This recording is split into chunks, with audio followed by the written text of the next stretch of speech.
Hello friends, इस video में हम पढ़ेंगे पोलिनोमियल्स के बारे में।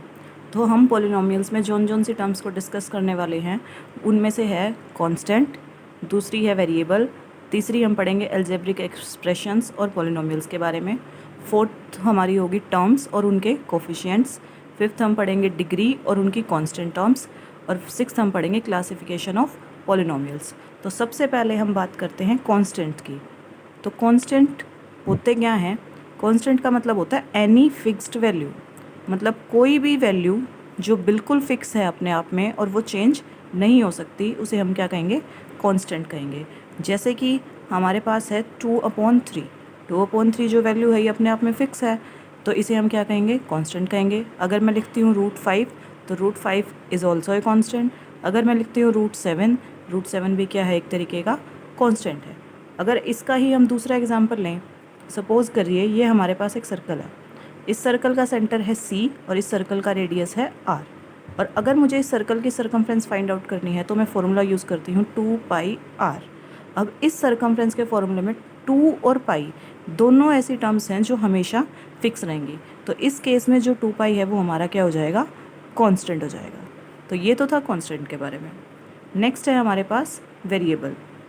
अब वेरिएबल्स क्या होते हैं?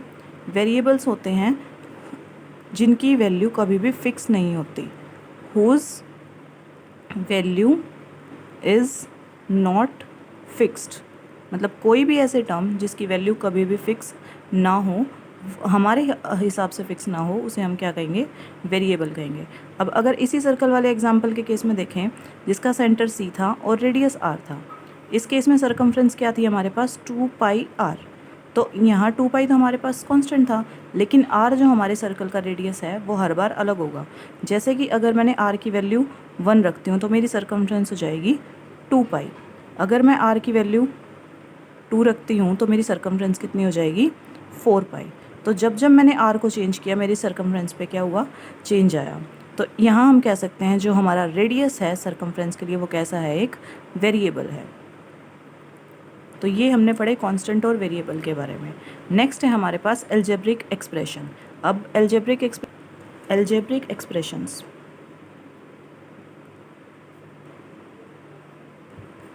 अलजेब्रिक एक्सप्रेशन क्या होते हैं? Combination of variable and constants with or without mathematical operations. अब मैथमेटिकल ऑपरेशंस मतलब मल्टीप्लाई, डिवाइड, प्लस और माइनस। जैसे कि अगर मैं लिखती हूँ 2x² + 3x - 5, तो इसमें हमने क्या यूज़ किया? इसमें हमने वेरिएबल भी यूज़ किया, इसमें हमने कांस्टेंट भी यूज़ किया, और इसमें हमने अलजेब्रिक मैथमेटिकल ऑपरेशंस भी यूज़ करें। तो हम इसे क्या कहेंगे? एक तरीके का अलजेब्रिक एक्सप्रेशन। अब अलजेब्रिक एक्सप्रेशंस तो हमने देख लिया, इसके साथ साथ पॉलिनोमियल्स क्या होते हैं? पॉलिनोमियल्स भी एक तरीके का अलजेब्रिक एक्सप्रेशन होता है। जैसे अगर मैं लिखूं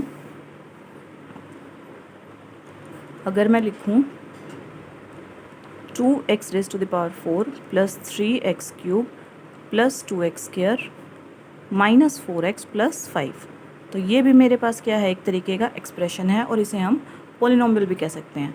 लेकिन अब पॉलिनोमियल और अलजेब्रिक एक्सप्रेशंस में एक छोटा सा फ़र्क होता है। अगर मैंने लिख दिया 2x - 4 + 3x³ + 2x² - 4x + 5, अब देखने में तो ये दोनों के दोनों क्या लग रहे हैं? हमें पॉलिनोमियल्स लग रहे हैं, लेकिन ऐसा नहीं है। हम पॉलिनोमियल तो बोलेंगे अपने इस वाले एक्सप्रेशन को, और हम अलजेब्रिक एक्सप्रेशन नीचे वाले को बोलेंगे। दोनों में फ़र्क क्या होता है? जो हमारी एक्स की जो पावर होती है हमारे पास, वो हमेशा एक नॉन नेगेटिव इंटीजर होना चाहिए। हम क्या लिख सकते हैं कि एक्सपोनेंट क्या होना चाहिए? एक नॉन नेगेटिव इंटीजर। अब जिस भी एक्सप्रेशन का एक्सपोनेंट अगर नॉन नेगेटिव इंटीजर्स है तो उसे हम क्या कहेंगे? एक पॉलिनोमियल कहेंगे। जैसे अगर मैं लिखती हूँ 2x + 5, तो इसका जो एक्सपोनेंट है वो 1 है, तो इसे हम क्या कहेंगे? एक पॉलिनोमियल कहेंगे।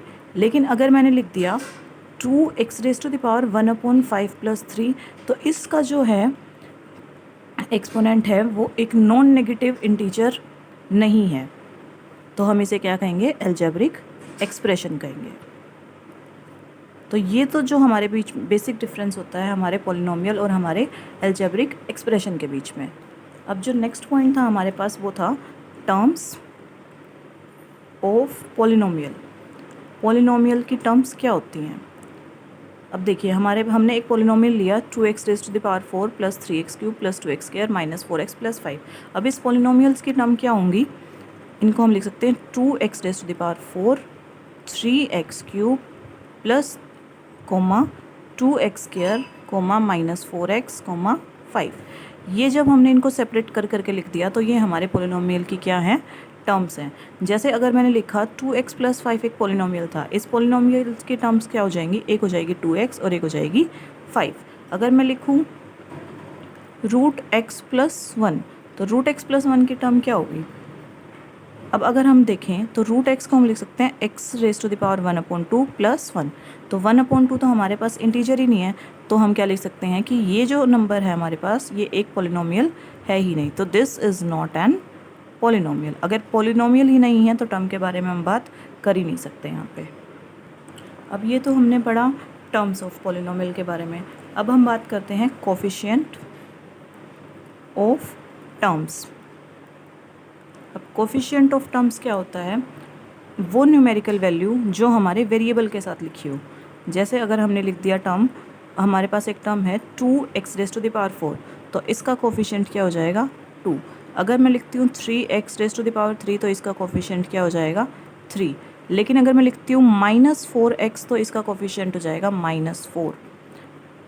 तो इस तरीके से हम अपने टर्म्स के क्या फाइंड आउट कर सकते हैं, कोफिशिएंट भी फाइंड आउट कर सकते हैं। अब टर्म्स एंड कोफिशिएंट्स के बाद हम बात करते हैं डिग्री ऑफ पॉलिनोमियल। अब डिग्री ऑफ पॉलिनोमियल क्या होती है? जैसे मेरे पास मैंने एक पॉलिनोमियल लिख लिया 2x raise to the power 3 plus 4x square minus x plus 3। अब हम इस पॉलिनोमियल की डिग्री किसे कहेंगे? हमारे वेरिएबल की जो सबसे हाईएस्ट पावर होती है वो हमारे पॉलिनोमियल की डिग्री हो जाती है। जैसे यहाँ पे देखिए x raise to the power 3 है, x raise to the power 2 है और x raise to the power 1 है, तो हाईएस्ट पावर कौन सी है, 3। तो इस पॉलिनोमियल की डिग्री क्या हो जाएगी हमारे पास, 3। अगर मैं दूसरा पॉलिनोमियल लिखूँ x raise to the power 4 plus 3x square plus minus 2x minus 1, तो इस पॉलिनोमियल की डिग्री क्या हो जाएंगी हमारे पास, 4। अगर एक और पॉलिनोमियल की बात करें x प्लस 1, ये भी एक पॉलिनोमियल है, तो यहाँ x की पावर कितनी है हमारे पास, 1, तो डिग्री क्या हो जाएगी, 1। लेकिन अगर ये तो हमारे पास सिर्फ एक ही वेरिएबल में पॉलिनोमियल्स थे। अगर मैं लिख दूँ x raise to the power 2 और y raise to the power 3 plus xy plus 3xy, यहाँ पे हम स्क्वायर लिख सकते हैं 3xy प्लस वाई स्क्वायर, ये भी एक तरीके का पॉलिनोमियल है। इस पॉलिनोमियल में डिफरेंस क्या है, इसमें हमने 2 वेरिएबल्स का यूज़ किया। तो जिस भी पॉलिनोमियल में 2 वेरिएबल्स का यूज़ होता है उसकी डिग्री कैसे फाइंड आउट करते हैं, देखिए इसकी पावर 2 है, इसकी पावर 3 है, तो इन दोनों की पावर 2 प्लस 3 टोटल कितनी हो जाएगी, 5। इस x की पावर 2 है, y की पावर 1 है, तो 2 प्लस 1 कितनी आओगी पावर हमारे पास, 3।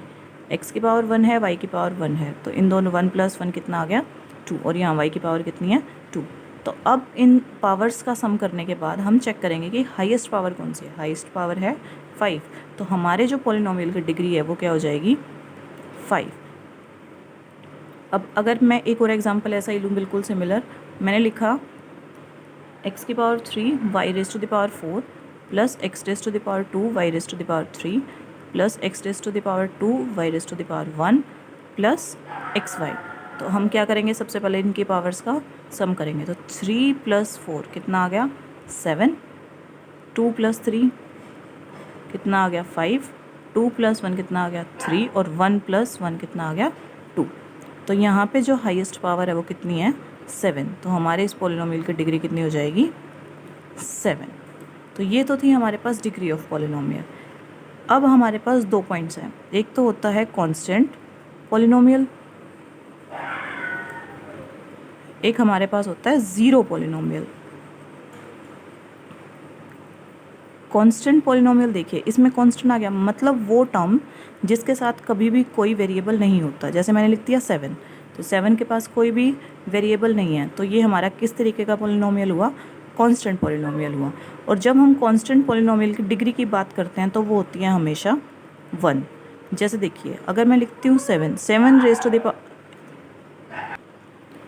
तो constant polynomial 7x raise to the power 0, क्योंकि हमें पता है अगर किसी भी वेरिएबल की पावर 0 होती है तो वो क्या बन जाता है? 1।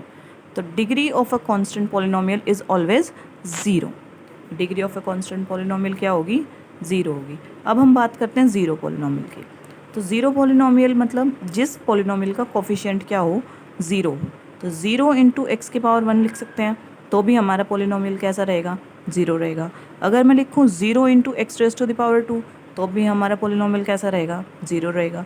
लेकिन अगर मैं लिख दूँ 0 into x raise to the power 0, तो भी हमारा पॉलिनोमियल कैसा रहेगा? 0 रहेगा। तो जब हम डिग्री फाइंड आउट करते हैं किसी ज़ीरो पॉलिनोमियल की, तो वो हमारे पास होती है नॉट डिफाइंड। नॉट डिफाइंड मतलब जिसे हम डिफाइन नहीं कर सकते, क्योंकि हर केस में हमारे पास जो हमारा पॉलिनोमियल है वो 0 ही आएगा, बेशक से हमने वेरिएबल की पावर को कुछ भी लिया हो।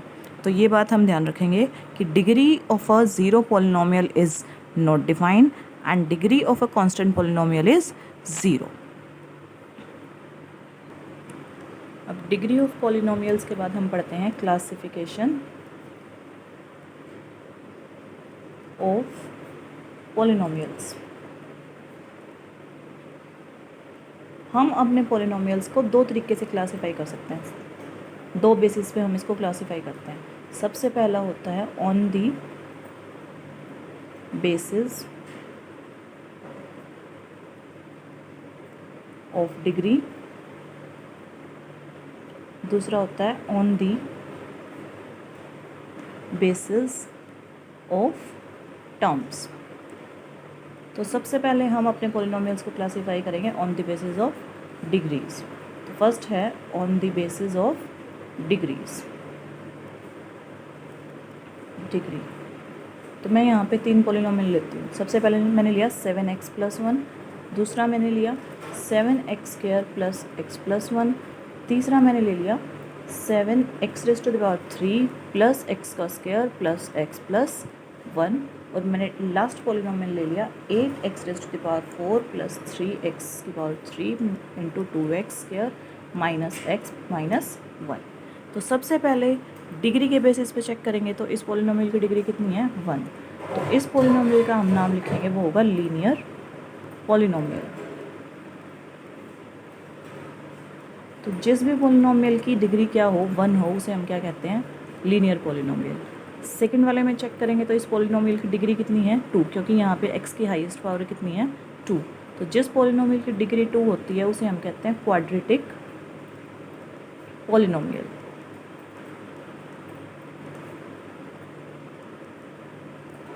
थर्ड वाले में चेक करें तो हमारे थर्ड वाले पॉलिनोमियल की डिग्री कितनी है? 3। तो जिस भी पॉलिनोमियल की डिग्री 3 हो उसे हम कहते हैं क्यूबिक पॉलिनोमियल। और जो लास्ट है, जिस भी पॉलिनोमियल की डिग्री क्या हो? 4 हो, उस पॉलिनोमियल को हम कहते हैं बाई क्वाड्रेटिक पॉलिनोमियल।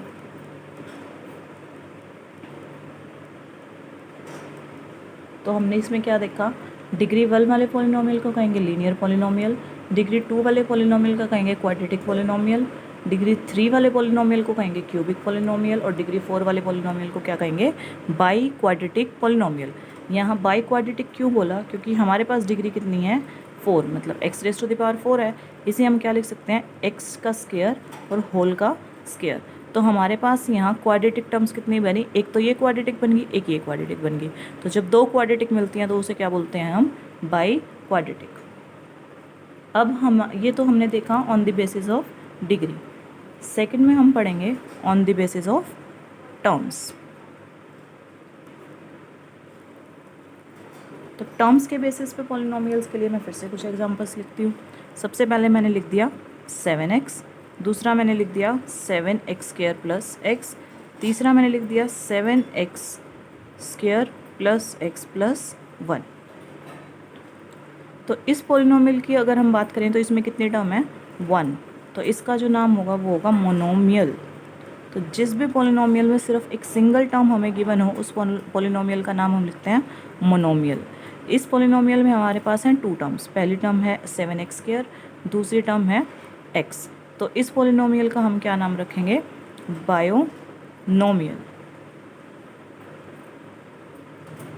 तो जिस भी पॉलिनोमियल में टर्म्स कितनी हो, 2 टर्म्स हों, उस पॉलिनोमियल का नाम होता है बायनोमियल्स। अब सी पार्ट में हमारे पास कितने टर्म्स हैं, 1 2 3। तो जिस भी पॉलिनोमियल में 3 टर्म्स होती हैं उसे बोलते हैं ट्राइनोमियल। तो टर्म्स के बेसिस पे कैसे क्लासीफाई किया हमने, जिस पॉलिनोमियल में सिंगल टर्म हो उसे कहेंगे मोनोमियल, जिस पॉलिनोमियल में 2 टर्म्स हो उसे कहेंगे बायनोमियल, जिस पॉलिनोमियल में 3 टर्म्स हो उसे क्या कहेंगे, ट्राइनोमियल। अब इसी बीच हमारे पास एक टॉपिक है वो रह गया था, कोफिशिएंट ऑफ टर्म्स।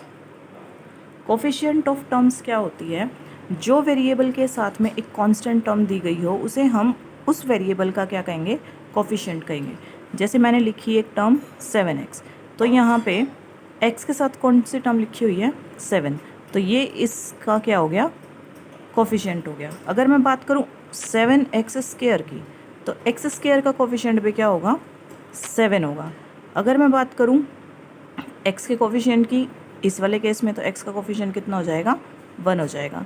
कोफिशिएंट लिखते टाइम हम हमेशा ये ध्यान रखते हैं कि हमारे टर्म के आगे साइन कौन सा यूज़ हो रहा है। जैसे 7x² के आगे साइन कौन सा है, प्लस का, तो यहाँ भी कोफिशिएंट किसका आ जाएगा, प्लस का, पॉजिटिव आएगा। 7x के आगे हम साइन कौन सा यूज़ कर रहे हैं, प्लस का, तो हमारा ये भी कोफिशिएंट किस में आएगा, प्लस में आएगा। और x के आगे भी हम कौन सा साइन यूज़ कर रहे हैं, प्लस का, तो हमारा ये भी कोफिशिएंट किस में आएगा, प्लस में आएगा।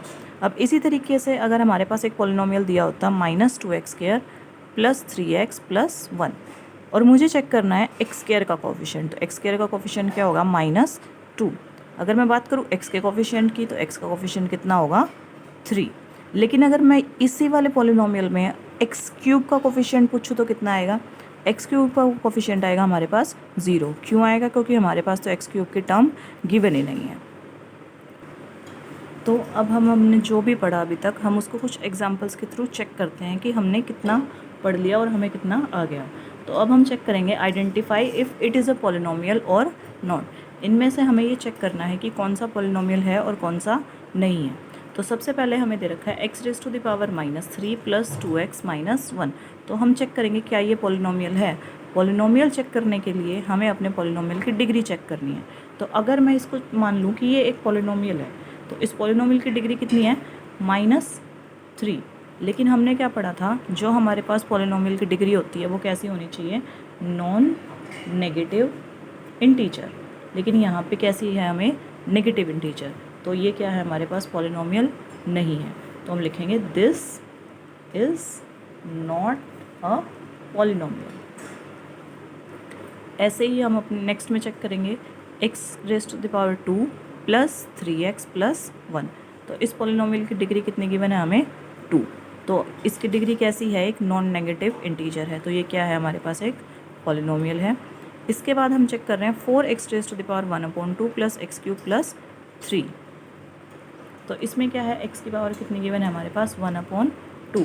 तो पावर हमारे पास कितनी है, सॉरी हमने क्या देखा यहाँ पे, डिग्री नहीं, हम x की पावर्स चेक करेंगे कि x की पावर नॉन नेगेटिव है या x की पावर नॉन नेगेटिव नहीं है। तो यहाँ पे x की पावर नॉन नेगेटिव नहीं थी, x की पावर नेगेटिव थी, तो इसीलिए ये क्या है, पॉलिनोमियल नहीं है।